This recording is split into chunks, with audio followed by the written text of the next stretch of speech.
Well, this is Dwight with My Haunted Fowler. Finished up our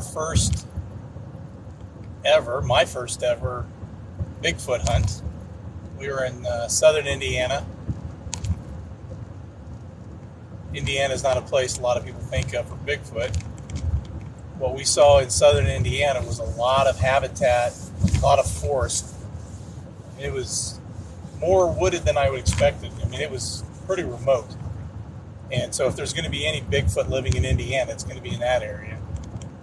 We had a guide from Bigfoot in Indiana. It was Matt, and it was a good time. Colder than hell, 30 degrees out there, and got to walk around through different hot spots for him. Can't say things were thrown at us, but when we were by a creek, twice we heard something hit the water. Could have been a tree limb falling from the sky. It could have been something thrown at us. It's hard to tell. And then some odd sounds, some hollers. But anyway, we did some lots of yelling noises and stuff.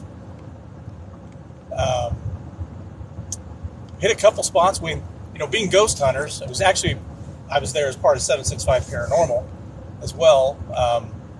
Being ghost hunters, we also brought our ghost hunting equipment, trying to tie the paranormal to the Bigfoot world, and got to talking about spirits. And there's spirit animals, and Bigfoot exists. Why can't there be spirit Bigfoot?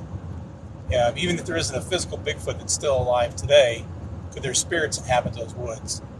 And so we tried some K2 sessions.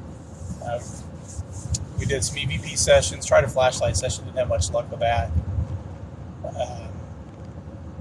We hit a couple grave sites along the way. There's some grave sites that you couldn't even read. Markers, real little, like 10, 12 spots. You can tell they're like family plots. So it was really neat to be out there in a part of Indiana that doesn't really match what a lot of people think of Indiana. And I definitely do it again. I can at least now mark it off my bucket list that I went on a Bigfoot hunt. But it was really cool as we kind of talked more and more just about his interest now in the paranormal. He had shared that he's gone home and felt like there was something in his home, attachment or spirit, but very tall and very large. And I thought, well, in the paranormal, we believe that spirits can attach to you and follow you home. So if there are spirits in the woods he goes into, and they're Bigfoot spirits, maybe they followed him home. So it was really a good conversation. Lots of good, I'll call it philosophical, but just sharing ideas between paranormal and between Squatchers. But I don't know if I can still say yet. No, I believe that Bigfoot exists, or believe at least he can exist. I don't know if I actually feel like there was one where we were. But if there's, like I said, if there's going to be any Bigfoot in Indiana, that's the place. It is dense in that forest.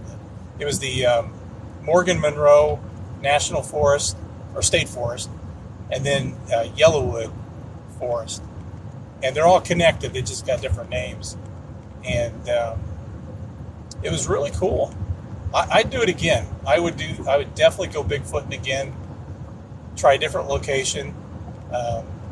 But yeah, I'm glad we had our ghost hunting tools with us to try out, just connecting the two. Anyway, I'm heading home. It's been a long day, a long night, and going to reflect a little bit more. Got some footage, going to go through that. Took a lot of pictures. Don't know if I got anything or not. As we were driving, I ran the camera, hoping maybe, off in the distance, maybe you'll see something. So we'll go through this like we do ghost hunting footage and see if we can find some big fellers and Bigfoot, big Squatches, all the different names. Anyhow, a little tired, so, getting punchy. Thanks for jumping on who jumped on. Everybody have a good rest of the morning. Talk to you soon.